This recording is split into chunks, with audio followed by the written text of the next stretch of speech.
Yo ho ho, what is up you guys, and a happy new year to you all. And I am here today to play this new game called Base Defense by Team Pixel Project.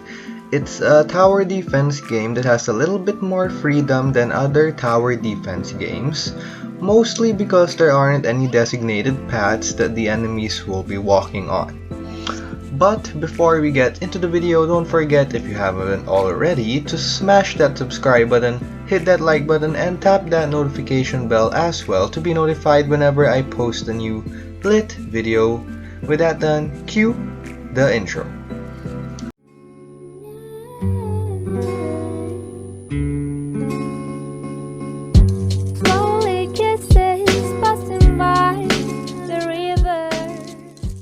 Alright, so let's get right into it. Okay, so unlike most of my other videos, I'm gonna actually try to attempt to do a legit decent review, so I played the game a bit before recording. So let's start with a review of the lobby, since that's the first thing anyone will see upon entering the game. The lobby has a minimalistic and low poly look, and look at that, they dressed the lobby up perfectly for Christmas. And the minimalistic low poly look just emphasizes that the game has simple graphics, but it wants to show that the gameplay itself is shining and beautiful.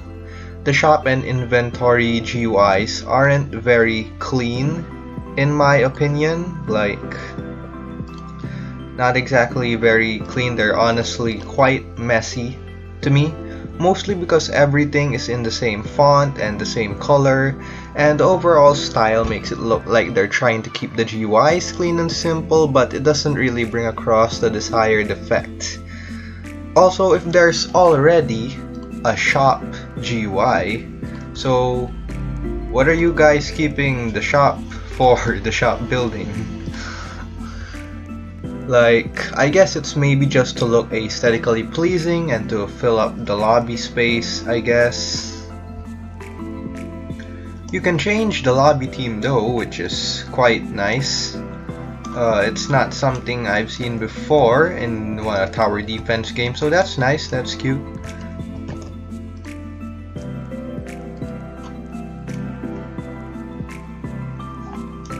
But never mind all of that, because any game that has rubber ducks is obviously gonna be rated 5 stars and gonna get a 100% like rating on Roblox, especially when you can ride the rubber duckies.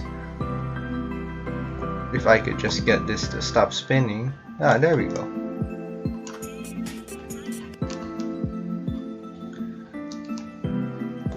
Now onto the gameplay itself, which is what I'm most excited to review. Now once you click the play button, come on, click, there's gonna be two options, which is lobby and then global matchmaking. Of course, global matchmaking cannot be done unless you are in a VIP server, because the devs gotta get that cash money Robux somehow. Am I right? So you get into the lobby, and to be honest, I do like the effects when you hover all over these GUIs though, like very pixely style and honestly a bit nostalgic with all the pixels. So obviously now you have to create or join a room. You can just cancel and then you can just join a room. And now listen to my narration review as I overlap this while I play some matches. As I have mentioned before, maps in this game don't have a set path that enemies follow.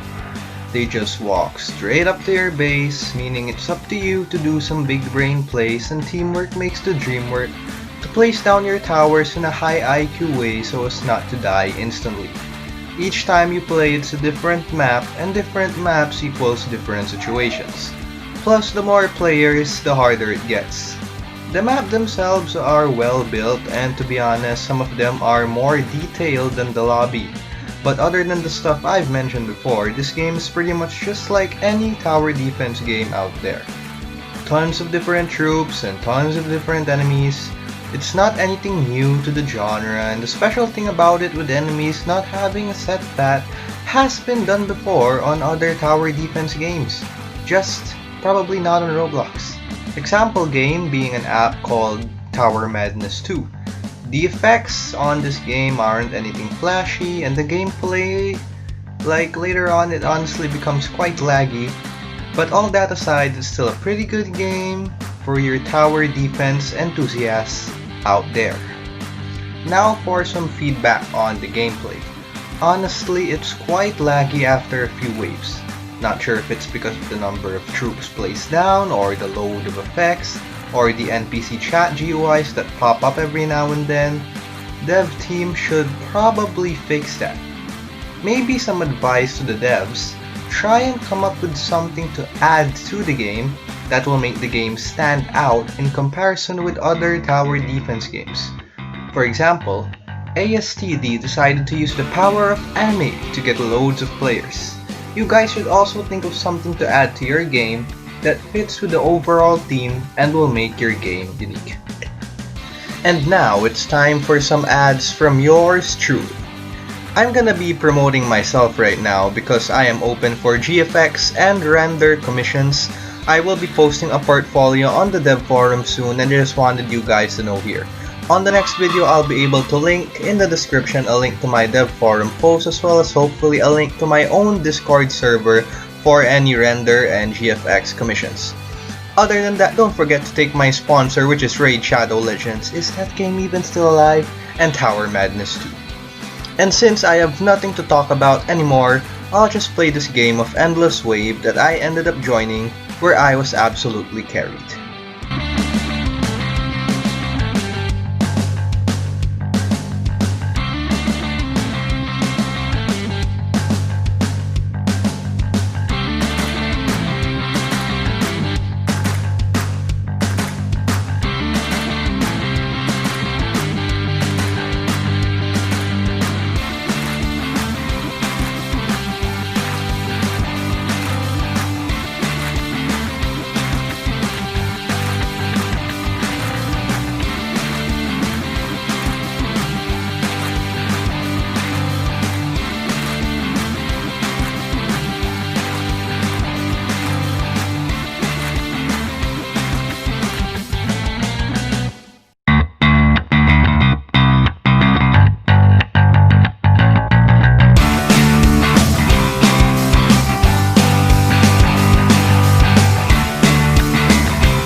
guys still here? Why did you guys go through all that pain and suffering? But anyways, that's the end of the video. I'm honestly surprised you guys stayed this long, like 5 minutes of me just chilling, playing gameplay of the base defense. But anyways, make sure to hit that like button if you guys enjoyed the video and comment down below on your thoughts of the video. Till next time guys, cue the outro.